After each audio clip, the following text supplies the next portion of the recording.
The heroes you love, the villains you love to hate. Why are characters important? And why are characters important in Dungeons and Dragons?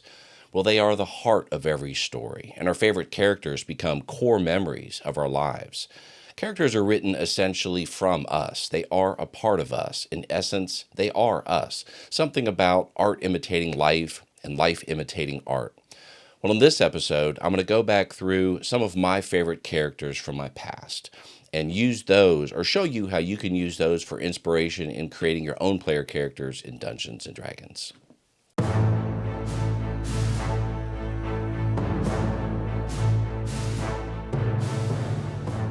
I'm Chris, and welcome to The Art of Character. This is a Dungeons and Dragons podcast where we get into all things D&D, focusing on the heart of the matter, the characters. Let's roll. So why are characters important? They are fictional, really, and they are creations from us. They are a part of us. And again, a lot of our favorite characters from our past, from movies and books and literature, they are really part of the core memories of our lives.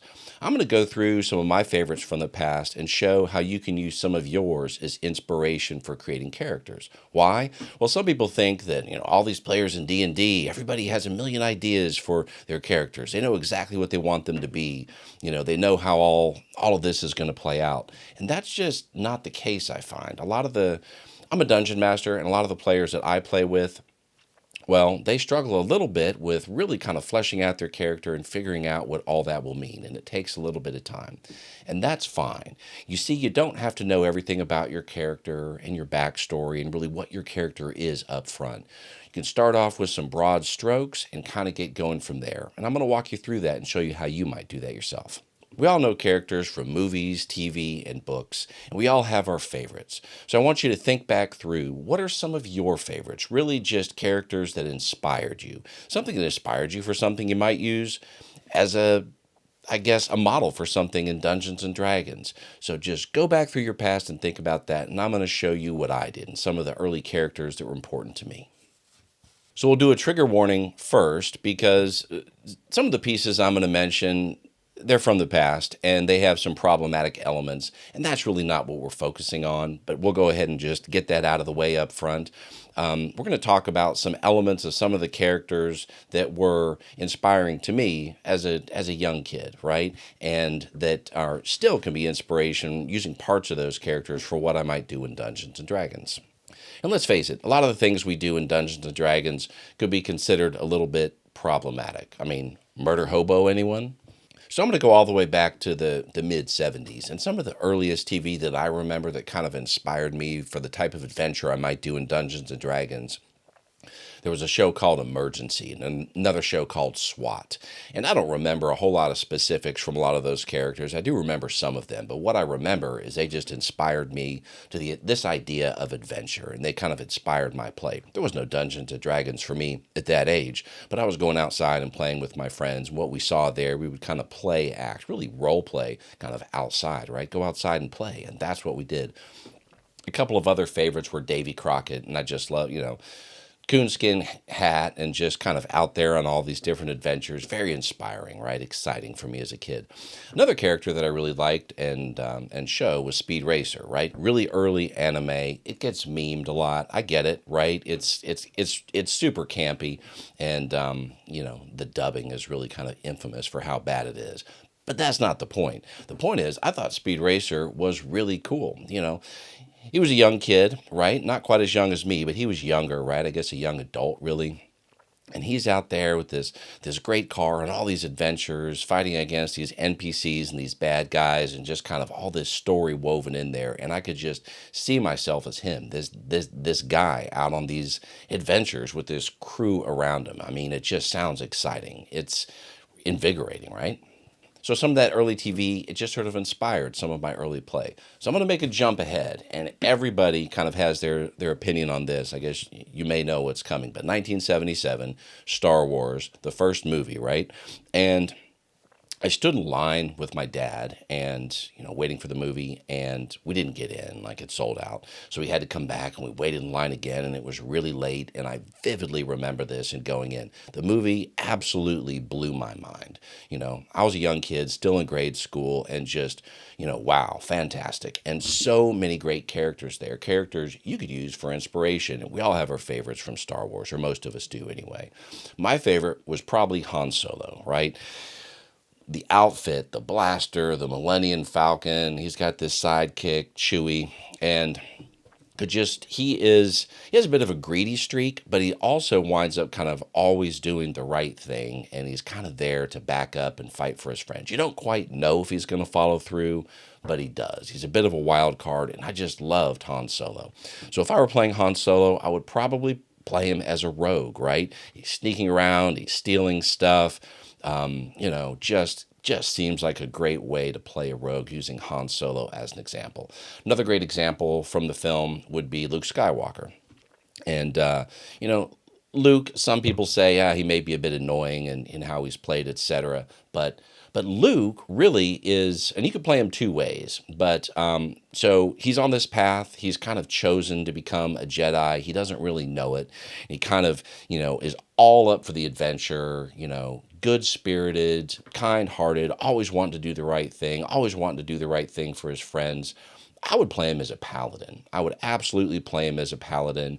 And in later stages of his growth, when he's becoming a Jedi, maybe a flavor and a little bit of monk. I'm not sure. But I think he would just be a great example of kind of this righteous guy fighting for what's right, always kind of standing up for his friends. What better way to play a paladin, right? Then if you go down a little bit further, you could talk about Chewbacca. Chewbacca, I would play him as a bugbear, right?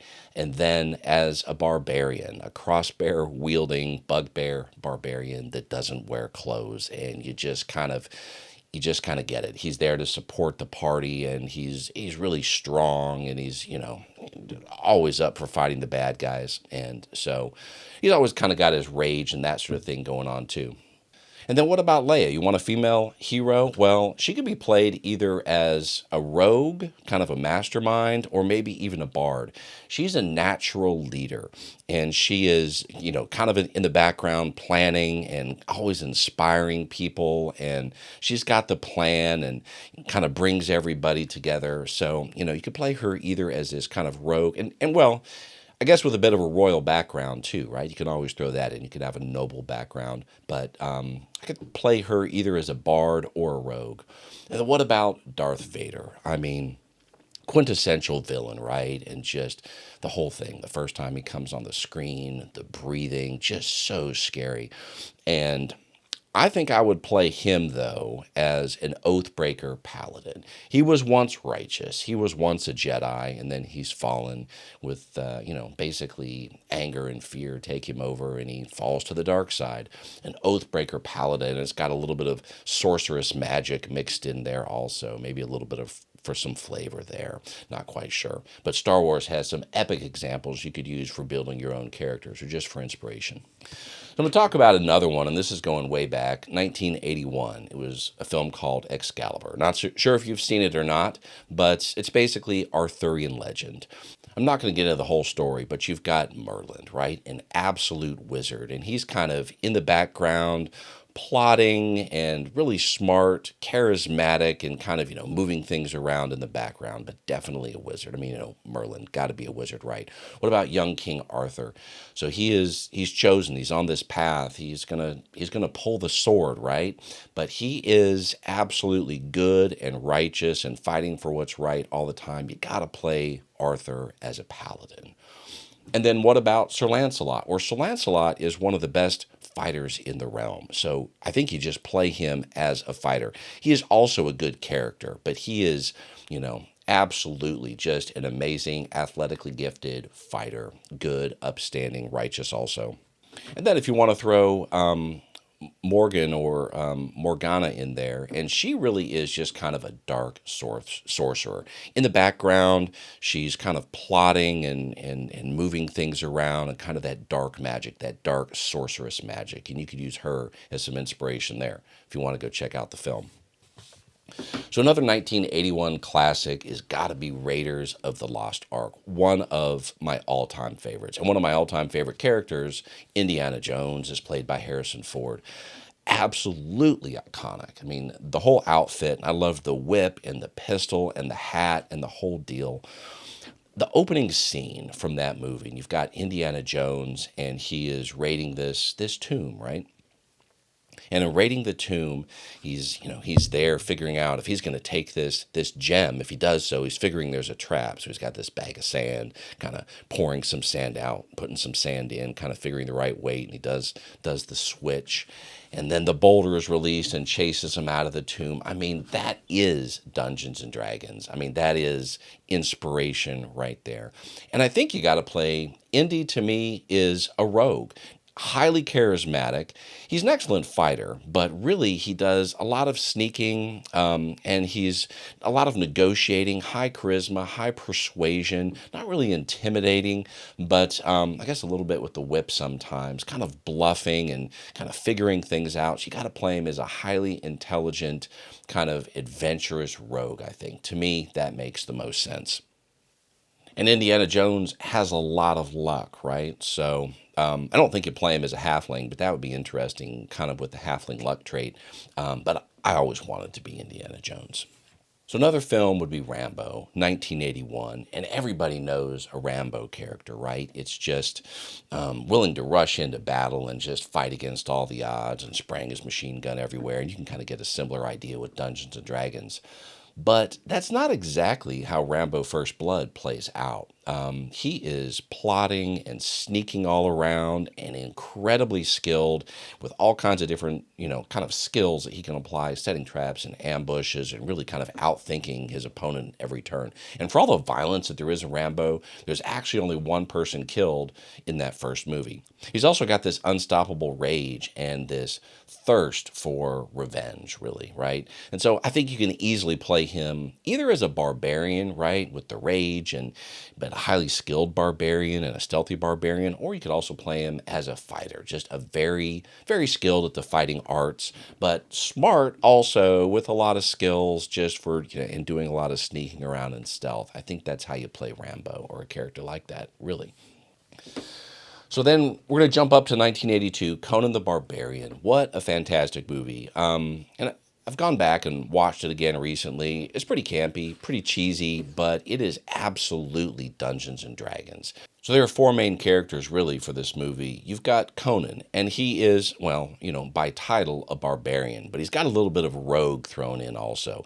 He is stealthy, he sneaks around, he's got kind of his own way with charisma, but in two of the main scenes in the movie, I'll talk about them in a minute, they are really do a great job just kind of sneaking in and infiltrating, and then there's combat once they get in. So Conan, though, really, I guess one of his downfalls is just kind of his lust for vengeance, right? For revenge upon the things that happened to him in the trauma when he was a kid. So, but anyway, I think you got to play him probably as a stealthy barbarian with a little bit of with a lot of skills thrown in, or maybe even a level dip or two into rogue for some of those abilities. And then there's Sabotai. So his kind of sidekick is this rogue archer kind of a character. Excellent archer, really sneaky. Definitely you play him as a rogue. There's a wizard, Akiro. So he's a necromancer. He actually brings one of the characters back from the dead. Smart, and he's kind of the narrator of the story, right? Pretty cool role that you could be.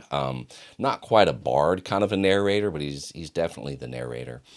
And then there's Valeria. So she is a fighter, and she is Conan's equal when it comes to actual fighting ability. And just this cool, strong character, loyal. She's driven by love, and she's right there with Conan, along for the adventure. Conan's ride or die. And I'm not going to spoil what happens, but there's quite a bit of story involved. So two of the main things that they do, and they're just really cool scenes, I'll point them out without doing too many spoilers. So one is they infiltrate this this kind of snake god temple, and they're climbing down on this rope and they sneak in, and anyway, they steal this gem, the Eye of the Serpent, which is it's just a really cool scene and kind of a great heist example or inspiration. And then there's another scene at the end where they're fighting against this bad guy Doom, actually James Earl Jones, and again, I think they steal the robes of the cult members, and they're sneaking into this temple to interrupt this ceremony.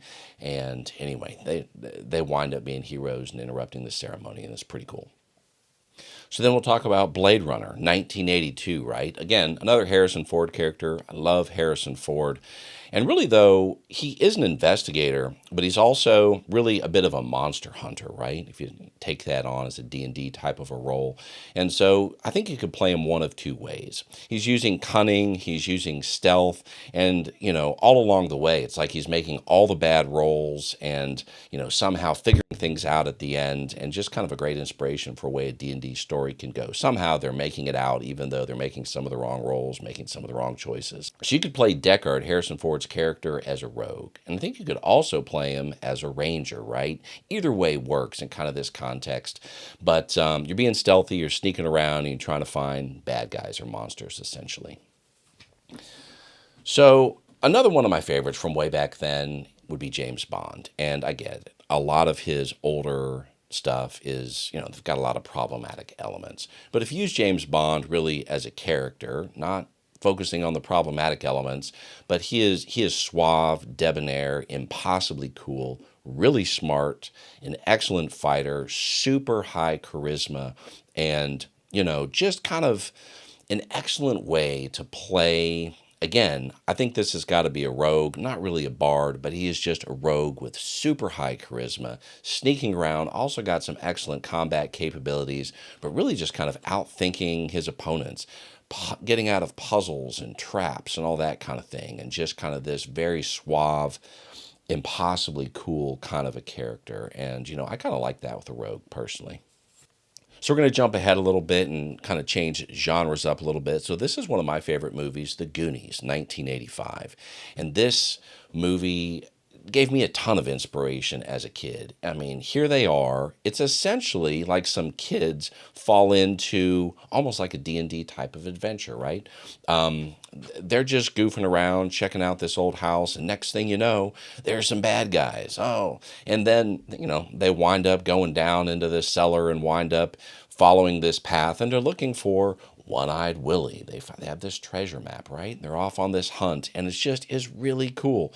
The traps, and then eventually they wind up finding One-Eyed Willie's pirate ship and the gold and the treasure and helping to save the town. They get to be heroes. A great kind of a Dungeons and Dragons story. So a couple of the main characters from there that I really liked, Mikey Walsh, and he is a natural leader. He is inspirational. He's always kind of keeping their spirits up. I think you play Mikey as a bard, right? Kind of the core, the heart of the party, the face, and just bringing everybody along and keeping their spirits up. I mean, that's kind of how you play a bard. And then there's Data. I really liked Data as a kid. All of his gadgets and kind of quirky behavior. And I think that is just a great way to have inspiration, maybe for playing an artificer or something like that, with all of his gadgets and creations and stuff like that. All right, we're going to jump ahead a little bit, just a year, 1986, Stand By Me. Again, one of my favorites. Now, a lot of people don't know this, but Stand By Me, written by Stephen King, was written in a set of 4 short stories. Stand By Me was originally called The Body, and another one of the stories in that compilation became Shawshank Redemption. So some great writing in this book of short stories. I happened to cross it and just read it as a kid, and the next thing I know, going through Stand By Me, as I was like, I've read this. I know what this is. And the same thing when I saw Shawshank Redemption, a little bit into the movie, I was like, I know exactly where this came from. It's always cool when that happens. Didn't have the internet back then, so you didn't really have all this press and this lead in about a movie beforehand, and you knew exactly where it came from. You just didn't. So, Stand By Me, one of my favorite characters. So, Chris, played by River Phoenix, and he is absolutely the soul of the party. Charming, witty, funny, impossibly cool for a kid, right? And he is bringing them all along on this adventure. He's well aware, too, of kind of the realities of the world and trauma, and has his own trauma. They talk about Chris. He always makes the best peace, right? When they have a little conflict and fight in the group. So you could play him as a rogue, but I really think you play Chris as a bit of a bard. Again, kind of the heart of the character, this inspiration, bringing them all along, uplifting them, helping everybody out with some of their little challenges and problems as they come along. A great support character in the background. So I like Chris as a bard. 1987, The Princess Bride. One of my favorites. A great story, just kind of quirky, campy, fun, lots of banter. It'd be a great fun way to run a campaign, and lots of good inspirational characters there that you could use also. So Wesley, the good-looking blonde, he is the Dread Pirate Roberts, and really is a stereotypical kind of a rogue swashbuckler. He's there to do good. He's a good guy, but he also kind of has this charismatic swashbuckling streak about him, and it would just be a fun character to play. What about Inigo Montoya? I'm Inigo Montoya. You killed my father. Prepare to die. His tagline, right? Amazing. Taglines are wonderful. So he is absolutely a swordsman, a master with the sword. So he is a fighter and one of the best out there. I mean, he kills people. They don't even know when they're cut. He's so good with their sword. He's so fast. They don't even know when it happened. And he is absolutely on a revenge path. But I think you can play kind of a swordsman, excellent with the sword, always wanting to sword fight, always wanting to duel, and just an excellent fighter. Great character too, right? He's got his tagline. And then one of my favorites also is Fezzik, Andre the Giant's character. I think you got to play him as a barbarian. So he's friendly, kind of happy-go-lucky, and in this case, he's a bad guy. Like he's, going to apologize before he kills you or before he hurts you, that kind of thing. Anyway, I love Andre the Giant's character here, and just kind of a good jovial way to play a barbarian if that's what you want to do. So we're jumping up to what I think is 2001.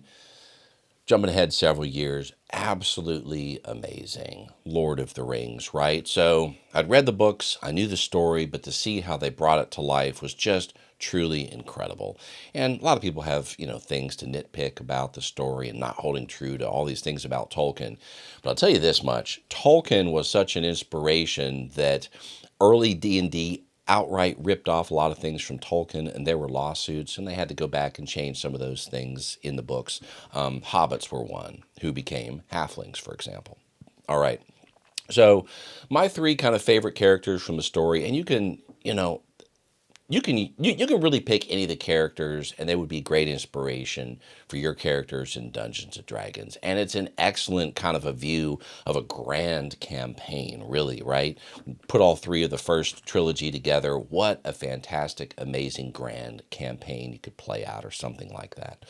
But my three are the three G's. So I loved Gimli and this dwarf fighter, and I think the Scottish accent is absolutely perfect for a lot of dwarves. I'm not great with the Scottish accent, but just he loves beer, he loves food, but he is so good-hearted, hates orcs, always willing to fight the bad guys, always wants to, being held back almost from fighting the bad guys, and is absolutely going to jump headfirst into battle. He is a fighter, like the fighter's fighter, just an archetype, really, an absolute tank, putting himself, in the front, in the face of danger, and absolutely willing to fight for his friends at every turn and fight for good. So one of the other G's, I don't know if it's everybody's favorite, but Gandalf. I mean, what an amazing wizard, and just a great example and an inspiration for the wizard. He's got the wizard beard and the wizard cloak and the wizard staff, wearing a hat sometimes, and just absolutely amazing. His use of the spells and sort of how he does that. The words that he speaks. So when you talk about having spell components and verbal and somatic components, kind of the gestures and the words, just an excellent example of how you might cast a spell, what that might look like if you were role-playing, casting a spell, and that's something that's pretty cool to do.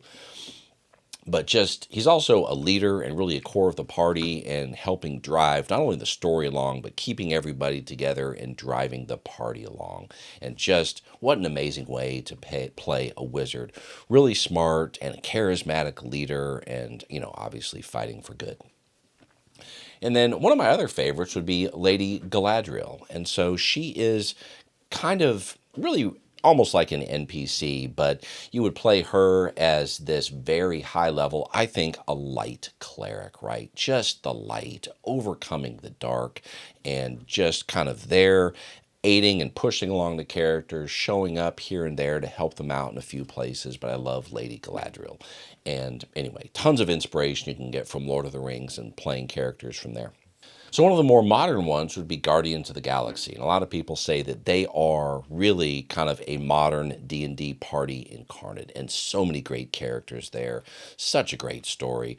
Ragtag bunch, all different types of characters, and they've got some conflicts, they've got a lot of banter, they've got all these NPCs and people that they've crossed up in the past that are going to come back and cross them up again, and really a kind of a complicated story going on, but just a fantastic story where they are ultimately fighting for good and fighting to save the galaxy. So one of the great characters there is Star-Lord. And you can really play him one of two ways, but he is highly charismatic, intelligent, always coming up with a plan. And I think you can play him either as a rogue or as a bard, right? Just because of his inspirational capabilities, keeping everybody together, and just kind of being the heart of the party. But I can see him going either way, as a rogue or a bard. And then one of my other favorites is Drax the Destroyer, this shirtless guy. And if concrete thinking could be personified, that's him. Just very literal in how he thinks, and just kind of what an amazing quirk you could add to your character, right? Like, no matter what is said, interpreting that literally could be a bit problematic at times, but also funny. You just don't want to take it too far. But Drax is a barbarian. He's got the rage and just, an amazing fighter, but you got to play him as a barbarian. And then you have Gamora. So you want a female hero. She is a rogue assassin. She is a trained killer, and she is really, really good at it, and that's what she does. But doing so for the side of good, right? And driving forward the story and fighting against bad guys. You can still be an assassin fighting against bad guys. So I think a way to finish this off with some character examples to be inspiring are some canon D&D characters. We're going to start it off with some bad guys first, just because I think these are easy to visualize and get examples. So Stranger Things came about and made Vecna kind of really cool and really popular, and a lot of people kind of read up on Vecna, right? So he is this lich and just pure evil. And lots of times in the background, they don't really know if is it Vecna, is it not Vecna, but what an amazing big bad, right? And when he does come onto the screen, just kind of hissing and growling and the way that he speaks, and just so intimidating and so frightening and so powerful. That's how I want a lot of my big bads to be, Vecna, right? Then another one, another lich, a Sararak, an incredibly fun, big bad to play. So this guy is all about creating dungeons to trap explorers and adventurers so he can, toy with them, torture them, kill them, and then keep their souls, which kind of helps fuel and power him and some of his grand plans and designs. Kind of like Vecna, always has some grand, bigger plans for taking over the world, taking over the galaxy, becoming a god, something like that. Pretty big plans. Another really kind of fun, quirky, interesting character to play is Xanathar, right? So I've got a little mini of him right back over there. But basically a bulbous head with a big one eye and a smile, and then a bunch of stalks with eyes on the top. And Xanathar is a mafia, kind of a crime boss, really. Really quirky, funny, super paranoid, running this kind of a crime family, and or running this crime organization, if you will. And I think one of the best, quirkiest, funniest things about him is he has this pet goldfish, Silgar, one of the most important and valuable things to him in all the world. Okay, let's pivot and talk about some player characters from D&D lore, or canon, if you will.